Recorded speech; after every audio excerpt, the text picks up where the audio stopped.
दर्शक मित्रों नमस्ते।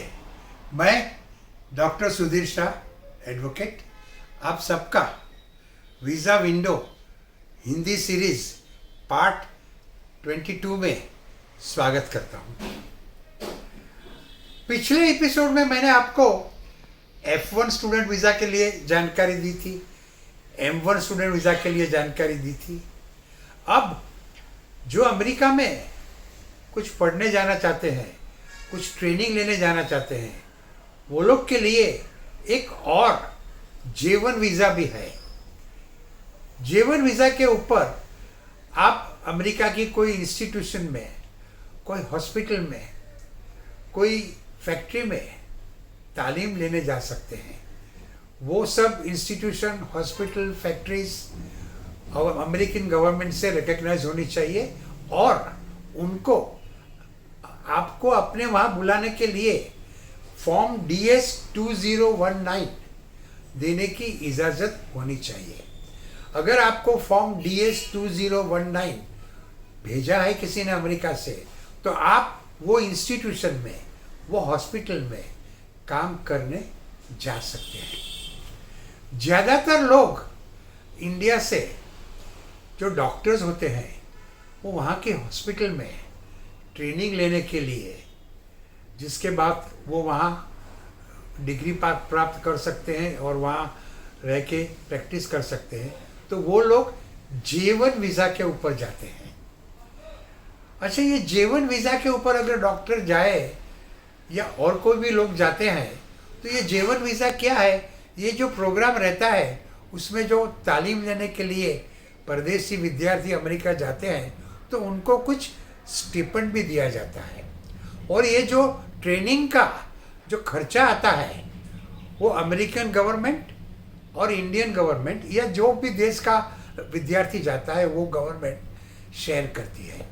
तो फिर उसमें एक कंडीशन रहती है कि आपका अभ्यास, आपकी ट्रेनिंग खत्म होने के बाद आपको अपने देश में वापस 2 साल के लिए जाना चाहिए, क्योंकि आपके देश ने आपके लिए खर्चा किया है।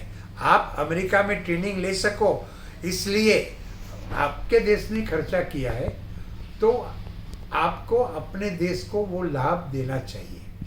जो इंडियन डॉक्टर्स अमेरिका जाते हैं J1 के ऊपर, उनको ये कंडीशन रहती है कि आपका जो ट्रेनिंग पीरियड है वो ख़त्म होए, उसके बाद आपको इंडिया आना चाहिए, 2 साल इंडिया में रह के काम करना चाहिए। उसके बाद ही अगर आप वापस अमेरिका जाना चाहे तो जा सकते हैं।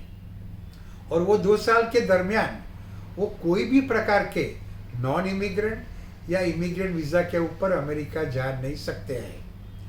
तो जो इंडियन डॉक्टर्स वहाँ जाते हैं, 2 साल काम करते हैं, अच्छा पगार भी मिलता है, उनको रिम्यूनरेशन मिलता है, तालीम भी मिलती है, और फिर वो वहाँ काम करने के लिए, प्रैक्टिस करने के लिए काबिल हो जाते हैं, तो उनको वापस इंडिया आना अच्छा नहीं लगता है। तो वो फिर ये जो 2 साल का जो होम रेसिडेंसी रिक्वायरमेंट है उसमें से निकलने की कोशिश करते हैं। वो लोग इंडियन गवर्नमेंट में एप्लीकेशन करते हैं कि भाई मुझे ये जो 2 साल की होम रेसिडेंसी रिक्वायरमेंट है उसमें से बात करो, उसमें से छुट्टी दो। अगर ऐसे नहीं करेंगे तो मुझे ऐसा होगा, वैसा होगा, ये तकलीफ़ होगी, अमेरिका में मैंने शादी की है, मेरी वाइफ वहाँ रहती है, या मुझे और भी कुछ पढ़ना है, कुछ भी बहाना करके वो लोग ये 2 साल की होम रेसिडेंसी रिक्वायरमेंट से माफ़ी मांगते थे। और अमेरिका की गवर्नमेंट से भी कहते थे कि भाई हम आपके वहाँ बैकवर्ड एरिया में जाने को तैयार है, जो ठंडा देश है, ठंडा प्रदेश है, जहाँ कोई डॉक्टर ज़्यादा नहीं चाहता है, वहाँ भी हम जाने को तैयार है। हम बड़े अच्छे डॉक्टर हैं, आपकी ये हॉस्पिटल में काम करेंगे, फलाना को ये करेंगे, तो हमें यहाँ रहने की आप माफ़ी दो। ऐसा करके वो लोग 2 साल की होम रेसिडेंसी रिक्वायरमेंट से वेवर लेते थे, माफ़ी लेते थे। लेकिन अभी थोड़े ही दिनों में, 1-2 साल के पहले, हमारी इंडियन गवर्नमेंट ने ये तय किया कि हमारे जो डॉक्टर्स वहाँ J1 वीज़ा पे जाते हैं, वहाँ ट्रेनिंग लेते हैं, उनके लिए बहुत काफ़ी खर्चा करते हैं, उनकी ट्रेनिंग के लिए। तो उनको यहाँ वापस आके अपने देश ने, उसके देश ने जो उनके लिए इतना खर्चा किया है, अपनी तालीम का लाभ देना चाहिए। तो इसीलिए अभी इंडियन गवर्नमेंट ने ये तय किया है कि J1 वीज़ा पे जो डॉक्टर्स इंडिया से अमेरिका तालीम लेने जाते हैं, उनको तालीम ख़त्म होने के बाद कंपलसरी इंडिया आना ही चाहिए। जो 2 इयर्स होम रेसिडेंसी रिक्वायरमेंट है, उसमें से उनको माफ़ी नहीं दी जाएगी। तो अभी इंडियन डॉक्टर्स J1 वीज़ा पे जाने के लिए 10 दफ़े सोचते हैं। अभी वो लोग हॉस्पिटल को कहते हैं कि हमको आप H1B वीज़ा पे बुलाओ या H3 वीज़ा पे बुलाओ।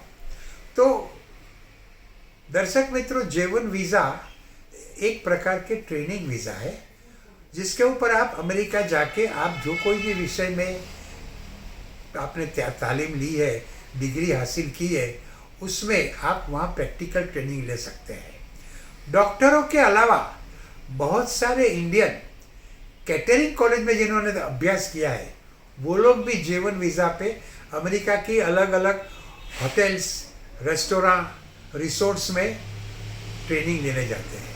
अब ट्रेनिंग का तो नाम है, वो वहाँ जाके काम ही करते हैं और पैसे बनाते हैं। और इसी कारण कई एजेंट ऐसे हैं जो आपको J1 वीज़ा दिलाने में मदद करते हैं। वहाँ की होटल्स, रेस्टोरेंट से उनकी कुछ गठबंधन होता है और उनके तरफ से वो आपको वहाँ नौकरी दिलाते हैं और आपको J1 वीज़ा पे वहाँ काम करने के लिए भेजते हैं। तो ये एक तरीका है पढ़ाई करने का, ट्रेनिंग लेने का। तो अमेरिका में अगर आपको पढ़ने जाना है तो स्टूडेंट वीज़ा है, जिसके ऊपर आप F1 स्टूडेंट वीज़ा, जिसके ऊपर आप एकेडमिक कोर्स कर सकते हैं, बैचलर, मास्टर्स, PhD।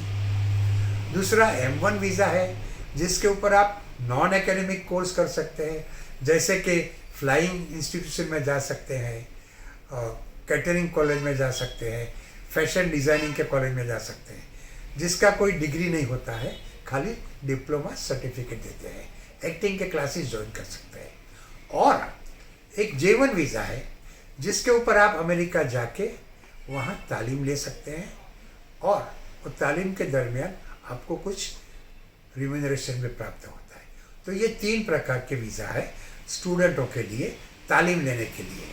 और अभी आप सबको शायद पता होगा, मैंने भी पहले पिछली बार आपको बताया था कि ये जो कोविड-19 चल रहा है, उसके जरिए में, उसके दरमियान ट्रंप सरकार ने J1 वीज़ा के ऊपर अमेरिका में जाने के लिए 31 दिसंबर 2020 तक पाबंदी लगाई है।